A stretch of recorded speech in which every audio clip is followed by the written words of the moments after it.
नमस्कार, मी श्रीकांत उमरीकर. आपण पाहतात अॅनलायझर. लाईक करा, शेअर करा, सबस्क्राईब करा.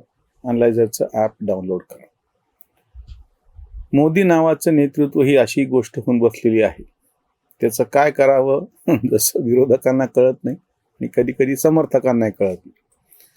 आतापर्यंत स्वतंत्र भारताच्या इतिहासात 3 पंतप्रधान असे होऊन गेले की त्यांच्या बाबतीमध्ये विरोधक आणि समर्थक दोघंही गोंधळलेले असतात. पहिलं नाव त्याच्यामधलं अर्थात पंडित जवाहरलाल नेहरू. नेहरू ही कशी लोकांची निवड नाहीये. नेहरू हे कसं गांधींनी थोपवलेलं नेतृत्व आहे, ही सगळी चर्चा करून झाली. 52च्या निवडणुकीमध्ये समजा नेहरू हे थोपवलेलं नेतृत्व होतं. काँग्रेसची सगळी जी मतं होती काँग्रेसच्या प्रदेश कमिटींची वल्लभभाई पटेलच्या बाजूने होती. हे सगळं मान्य केलं तरी 52ची निवडणूक प्रत्यक्ष नेहरूच्या व पटेलांचं निधन झालेलं होतं. नेहरूंच्या हयातीत झालेली, नेहरूंच्या नेतृत्वात झालेली 52, 57, 61 सलग 3 निवडणुका त्या नेत्याच्या नावावरती काँग्रेसने जिंकल्या. ते तर सरळ आहे. आधीचं काय आहे, कोणामुळे ते थोपल्या गेलेलं आहे, हे आपण सगळं बाजूला ठेवू. दुसरं नेतृत्व इंदिरा गांधी. इंदिरा गांधींच्या बाबतीमध्ये तर नेहरूंचं तरी सलग 3 निवडणुका जिंकल्या आणि वयोमानाप्रमाणे निधन झालं, तेव्हा प्रत्यक्ष त्यांना पराभवाचं तरी तोंड द्यावं लागलं नाही त्यांच्या हयातीत. नेहरूंच्या नंतर नेहरूंची पोरगी म्हणून इंदिरा गांधी ते कसे पुढे आल्या, नेहरू कसे घराणेशाही होते, हा आरोप आम्ही पण करतो नेहमी, सगळं करून झालं. गुंगी गुडिया तिला म्हणून झालं. काँग्रेस पक्षाने स्वतःच्याच पंतप्रधानाला पक्षातून काढून टाकलं, ही पण घटना घडली. एवढं सगळं असताना इंदिरा गांधीने काँग्रेसमध्ये फूट पाडली. स्वतःचा उमेदवार, अपक्ष उमेदवार हा राष्ट्रपती पदासाठी निवडून आणून दाखवला आपल्या पक्षाच्या अधिकृत उमेदवाराच्या विरोधात. 71ची निवडणूक स्वतःचा वेगळा पक्ष स्थापन करून म्हणजे काँग्रेस निवडून आले. प्रचंड बहुमताने बांगलादेशचे तुकडे केले. त्याच्यानंतर ह्याच इंदिरा गांधी सारख्या नेतृत्वाच्या विरोधामध्ये प्रचंड जनक्षोभ वगैरे झाला, आणीबाणी लादली. त्याच्यावर आम्ही किती वारंवार टीका करू. एवढं सगळं झाल्याच्या नंतर इंदिरा गांधी 80ला परत थम्पिंग मेजॉरिटी म्हणतो तशा निवडून आल्या. 9 ठिकाणच्या राज्य सरकार आपल्या विरोधातले म्हणून बिनधास्त त्यांनी 356 कलमाचा वापर करून बरखास्त करून दाखवले. परत एकदा दणदणीत तिथं स्वतःची माणसं लोकशाहीद्वारे निवडून आणून दाखवली. आज जे माणसं असं म्हणतात की नुसती निवडून येणं म्हणजे लोकशाही नाही आणि म्हणून ते मोदीवरती टीका करत, त्यांनी ह्याचं उत्तर द्यावं की 80ला इंदिरा गांधींनी सगळी पाडलेली सरकार त्या जागी ती सरकार परत नाही आली. उदाहरणार्थ महाराष्ट्रामध्ये शरद पवारांचं सरकार जनता पक्षाच्या पाठिंब्यावरचं बाईंनी पाडलं. बाई हुकुमशाह आहेत असं आपण मान्य करू समजा. मग त्याच्यानंतर जे सरकार निवडून आलं, नांतुले मुख्यमंत्रीपदी बसले, ते कसं काय हुकुमशाह? आपणच मदत दिली होती ना सर्वसामान्य लोकांनी. तिसरं जे नाव आहे नरेंद्र मोदी. 1, 2, 3 सलग 3 निवडणुका मोदी निवडून आले. तिसऱ्या निवडणुकीत पराभव नाही झाला पण बहुमत हुकलं. सगळी टीका करून झाली. कृषी आंदोलनातला धिंगाणा घालून झाला. शाहीनबागचं आंदोलन 100 दिवस दिल्लीचा गळा दाबून झालं.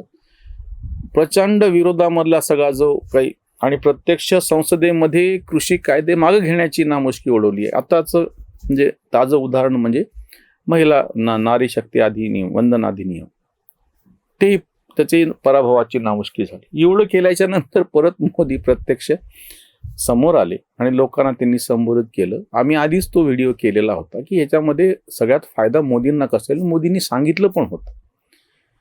त्या भाषणाने मोदींनी सगळ्यांना झपटमध्ये घेऊन टाकलं आणि संपून गेला तो विषय. ती चर्चाच थांबली. विरोधक आता पळताभुई थोडी होऊन गेली त्यांची. म्हणजे प्रत्यक्षामध्ये त्यांना अपेक्षित तसं झालेलं होतं, हे काय बिल मंजूर झालंच नाही. पण नंतर त्यांना कळलं की हे काय होऊन बसलं. मोदींनी ज्या पद्धतीने सर्वसामान्य लोकांच्या समोर येऊन समस्त महिला वर्गांची माफी मागितली आणि याच्या पुढे सुद्धा आम्ही कसं यासाठी प्रयत्न करू आणि आपल्या विचारांची दिशा शांतपणे स्पष्टपणे करून ज्या पद्धतीने धुतलं सगळ्या विरोधकांना, हे काय माहिती का. म्हणून मी आधीची 2 नावं जी घेतली ती ज्यांच्यावर आम्ही टीका करतो अशी आहेत. वैयक्तिक पातळीवरती तुम्ही टीका करता, तुम्हाला विचार पटत नाही, गोष्ट वेगळी. पण जेव्हा तुम्हाला ते समजून घ्यायचं असतं नेतृत्व, तेव्हा त्याचं बलस्थान काय ते ओळखावं लागेल. पंडित जवाहरलाल नेहरू हे त्या काळातल्या बाकीच्या नेत्यांच्या पेक्षा आधुनिक होते. तेव्हाचा जो तरुण आणि त्याच्यापेक्षा खालचा वर्ग समजा असं म्हणूयात, म्हणजे वयानं त्या सगळ्यांना आकर्षक करणारं असं ते व्यक्तिमत्व होतं आणि त्यांना पुढच्या काळाची दिशा कळते हे लक्षात आल्याच्या नंतर महात्मा गांधींनी त्यांच्या पाठीमागं आपलं बळ पुढं सगळं लावून ठेवलं. ते काही केवळ त्यांचं वैयक्तिक त्यांचा चॉईस होता असं नव्हे. नेता म्हणून जी दूरदृष्टी महात्मा गांधींना होती की ती जवाहरलाल नेहरू हे नेतृत्व करू शकतात. इंदिरा गांधींच्या बाबतीमध्ये तेव्हाचे बाकीचे सगळे नेते जुन्या पठडीतले हे सगळे आता आधीच्या पिढीचे होऊन गेलेले आहेत. नवीन ह्याची भाषा त्या पद्धतीने इंदिरा गांधी सारख्यांना कळू शकेल या दृष्टीने खरं तर स्वतः नेहरूंनी आपल्या हयातीतच आपल्या पोरीला काँग्रेसचा अध्यक्ष केलेलं होतं. ते चूक की बरोबर ह्याची चर्चा आपण वेगळ्या पातळीवरती करत राहू. बाकीच्या नेत्यांना असं वाटलं होतं की बाकीच्या सगळ्यांपेक्षाही ही बरी आपली नेहरूची पोरगी त्या नावाने इनकॅश करते ना आपल्या हातात राहील, आपल्या ऐकण्यात राहील. पण नंतर त्यांच्या नेतृत्वाचे गुण प्रखरपणे समोर आले आणि भले भले चकित झाले. मोदींच्या बाबतीमध्ये हीच भानगड होऊन बसते आहे. मोदी एकतर ज्या पद्धतीची भूमिका मोदींनी घेतली, खूप दिवसाच्या नंतर म्हणजे 84ला इंदिरा गांधीचं निधन झालं, त्याच्यानंतर जवळजवळ 30 वर्षांनी असा एक नेता देशाला लाभला की जो डायरेक्ट सरळ लोकांच्या भावनेशी साधेपणानं बोलू शकतो. नुसतं वक्तृत्वाचा फुलोरा नाही. तो तर अटल बिहारी वाजपेयींच्या म्हणजे भाषेमध्ये तर फार सुंदर पद्धतीने होता, पण त्यांना अनुकूलता बाकीची नव्हती सर. ती मोदींना लाभली, इंदिरा गांधींना लाभली. पक्षाच्या संघटनेमधली अनुकूलता, देशाच्या परिस्थितीतली अनुकूलता, म्हणजे ते नशीबच म्हणावं लागेल मोदींचं. आणि मोदींनी जे सरळ डायरेक्ट संवाद, थेट लोकांशी संवाद साधायला सुरुवात केली 2013 पासून, पंतप्रधान पदाचा उमेदवार घोषित झाल्यापासून. मी तुम्हाला अजूनही आव्हान देतो, विशेषतः विरोधक समर्थकांची तर काही गोष्टच नाही त्यांना बोलायची. त्या सगळ्यांनी मोदींना पंतप्रधान पदाचा उमेदवार घोषित केल्यानंतरची सगळी भाषणं तपासा.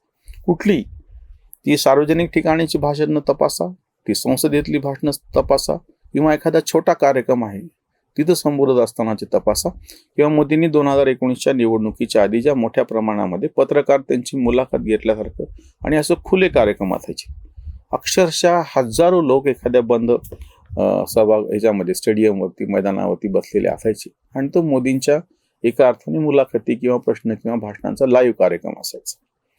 तुम्ही ही सगळी भाषणं तपासून पहा. प्रत्येक वेळी मोदी ही 140 कोटी लोकसंख्येला आपण बोलतो अशा टोनमध्ये बोलतात.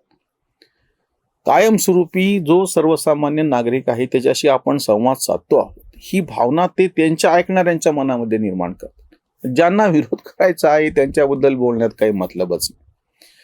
कारण कसे म्हणतात की झोपेचं सोंग घेतलेल्याला जाग करता येत नसतं, झोपेतला असलेल्याला जाग करता येऊ शकतं. मोदी विरोधक, अंध विरोधक हा असा एक खूप मोठा रोग होऊन बसलेला आहे एका वर्गाला, की जो दुरुस्त करता येऊ शकतच नाही. की त्यांना जे निळं आहे त्याला त्यांना पिवळंच म्हणायचं आहे, तर आपण त्यांना समजून सांगू शकत नाही की नाही ते निळं आहे. त्यांचं म्हणणं नाही पिवळं आहे, कारण की ह्यांनी जो चष्मा घातलेला आहे त्यातून त्यांना ते पिवळंच दिसणार आहे. हे विधेयक मांडणे, त्या विधेयकाचं अपयश आहे ते पण सर्वसामान्य लोकांच्या समोर येऊन त्याला तोंड देणे, हे नेतृत्वाची कसोटी असते. ते विधेयक काल उलट मंजूर जरी झालं नसतं तरी जितका फायदा झाला नसता तितका फायदा मोदींना ह्या त्यांच्या भाषणातून झाला. की मोदींनी, आणि नेता तोच आहे की जो नेहमी पराभव सुद्धा त्याचा जेव्हा होतो तेव्हा तो स्वीकारतो आणि परत एकदा लोकांच्या समोर खुलेपणानं जातो. म्हणून लोकांचा त्याच्यावरती विश्वास बसतो. 2024च्या लोकसभा निवडणुकीतलं बहुमत हुकल्याच्या नंतर सुद्धा ज्या धैर्याने मोदी ज्या राज्यांमध्ये पराभव झाला होता लोकसभेत, महाराष्ट्र उदाहरणार्थ, सपाटून मार खाल्लेला होता, पण सगळा पक्ष ताकदीनं उभं राहिला. देवेंद्र फडणवीस सारख्या प्रादेशिक नेत्याच्या पाठीमागं मोदी ठामपणे उभं राहिले. परिणाम सगळ्यांना विधानसभेत दिसला. हरियाणा सगळे सांगत होते की भाजपचा पराभव होणार आहे. बिहारमध्ये सगळ्यांनी अशा पद्धतीनं सगळा SIRच्या बाबतीमधला गदारोळ उभा करून दाखवलेला होता की आता काय व्हावं आणि कसं व्हावं. न्यायालयात खटले दाखल केलेले पत्रकार विरोधामध्ये, पण ज्या पद्धतीनं मोदींनी त्या सगळ्यातून बिहारची निवडणूक ओढून काढली असं आपण म्हणूया. प्रत्येक वेळी असं झालेलं आहे. त्याच्यामुळे कालच्या भाषणांनी मोदींनी आपण लोकनेता आहोत हे सिद्ध केलेलं आहे. त्याच्यावरची उसंतवाणी. मोदी साधे संधी, ठोकले भाषण, उडाली गाळण विरोधींची. माता भगिनींची माफी मागुनिया, दिला सांगुनिया खेळ सारा. कौटुंबिक पक्ष त्यांचे क्षुद्र स्वार्थ, त्यामुळे अनर्थ ओढवला. व्यापकना दिसे त्यांना स्त्रीचे हित, विरोधाची रीत विरोधासाठी. मोदींनी साधून सरळ संवाद, ठरविले बाद विरोधक. जनतेला नको चर्चेची विकृती, प्रत्यक्षात कृती हवी असे. कांत म्हणे हेच मोदींनी साधून, घेतले वेधून लक्ष सारे, घेतले वेधून लक्ष सारे. लोकांना नुसती चर्चा केलेली आवडत नाही, नुसते बौद्धिक मुद्दे उपस्थित केलेले, आताच कशामुळे, नंतर आणा, तुम्हाला काय ते देणं नाही का, 543 मध्ये देऊन दाखवा, 2023 मध्येच विधेयक पास करून दाखवले, ही सगळी चर्चा बऱ्यापैकी ज्यांना माहिती आहे त्यांना सगळ्यांपर्यंत पोहोचलेलं आहे. तो काहीच मुद्दा नाही. पण सर्वसामान्य लोकांच्यासाठीचं काय चित्र उभं राहिलं की तुम्ही महिलांना 33% जागा याच्याद्वारे तातडीनं देत होतात. 2029च्या लोकसभा निवडणुकीमध्ये 33% महिला दिसल्या असत्या आणि आता त्या दिसणार नाही. आणि शेवटी तो एक मुद्दा मी सांगतो की तोटा कोणाचा होणार आहे. आता नियमाप्रमाणे जी जनगणना चालू आहे ती, त्याचे आकडे येतील, नियमाप्रमाणे परिसीमन होईल. परिसीमन झाल्याच्या नंतर म्हणजे डिलिमिटेशन झाल्याच्या नंतर लोकसभेचे जे मतदारसंघ आहेत त्यांची पुनर्रचनेचं सगळं चित्र समोर येईल. आता मात्र ते कोणाला टाळता येणार नाही. उलट मोदींनी एक कवच कुंडले तात्पुरती दिली होती तुम्हाला की तातडीनं हे ऍक्सेप्ट करा, म्हणजे 2029ला तरी तुमच्या आहे त्या जागा फ्रीज राहिलेल्या त्याचा तुम्हाला फायदा होईल आणि त्या जागेमध्ये तोटा होऊ नये म्हणून 50% जागा वाढवून, म्हणजे हे खरं तर एक तशा अर्थाने जुमला होता जो विरोधकांच्या फायद्याचा होता. पण ह्यांनी बरोबर म्हणजे जसं त्यांना अपेक्षित होतं ते हिंदीमधलं आपण नेहमी वापरतो ना, मैं चाहता भी यही था वो बेवफा निकले, उसे समझने का कोई तो सिलसिला निकले. ह्यांचं हा जो सर्वसामान्य जनतेशी केलेला द्रोह आहे तो तरी समोर यावा, ह्याच्यासाठी ही खेळी तशा अर्थाने यशस्वी ठरलेली आहे. बंगाल, त्याच्यानंतर तामिळनाडू, केरळ आणि आसाम, पुदुचेरीचे तर निकाल 4 तारखेला येतीलच, पण त्याच्या आधीच हा जो निकाल लागलेला आहे आणि विरोधक पुरात एकदा नेहमीप्रमाणे तोंडघशी पडलेले आहेत. इथेच थांबूया. धन्यवाद. स्वधर्म जागृतीचा विधायक बुरुज